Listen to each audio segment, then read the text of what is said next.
Yo, what's up mga idolo? So update tayo guys sa Mobile Legend. So dito meron na tayong Ultra Graphics at saka Ultra Refresh Rate.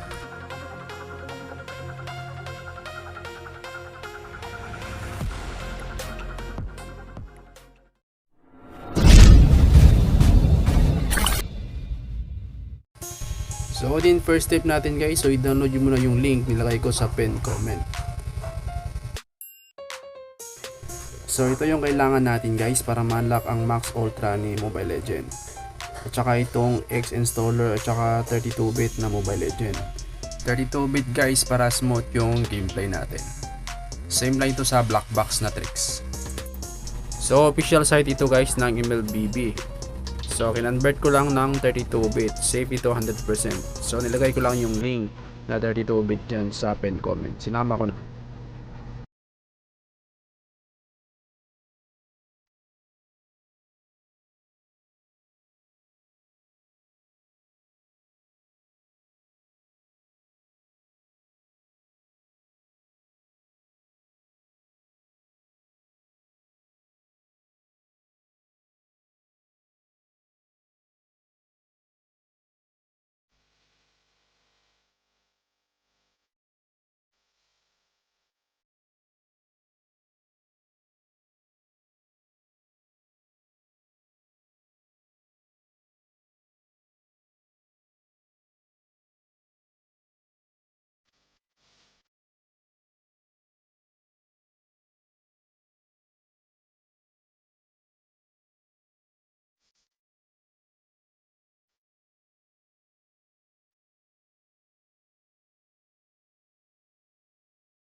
So pagdating ng switch account guys, piliin nyo yung Monton para madali kayo makapag-switch.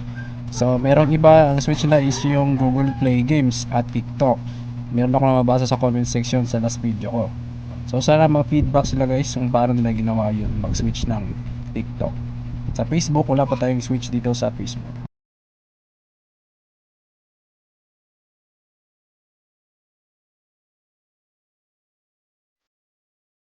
Dito guys sa switch account, isang beses mo lang i-click yung Monton account.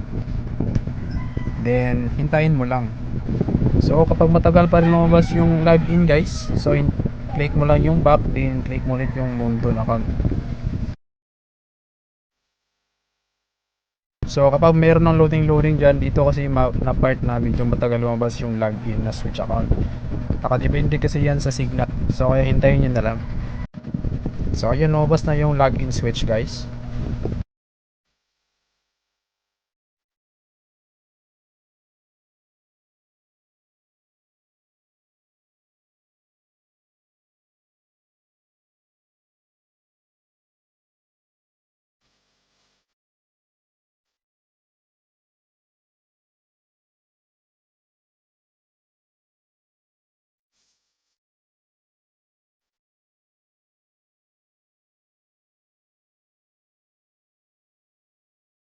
So for example, naki-counter ka ng ganito guys, hindi nagtuloy yung MLBB, yung black screen lang. So ang gawin mo lang is i-force close mo lang yung app. Then open nyo ulit yung MLBB sa green box. So yun lang.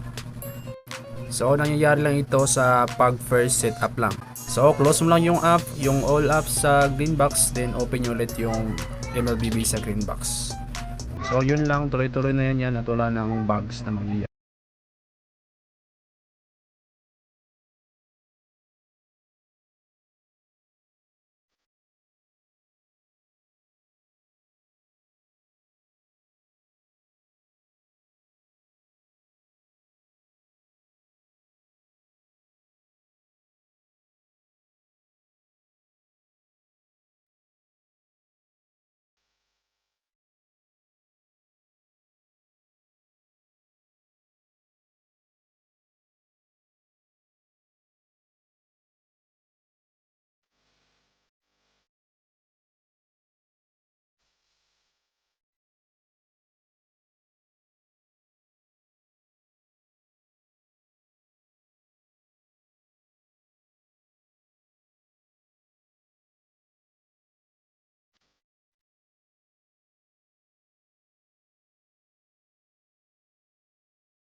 It's hard to breathe, but that's alright. Hush.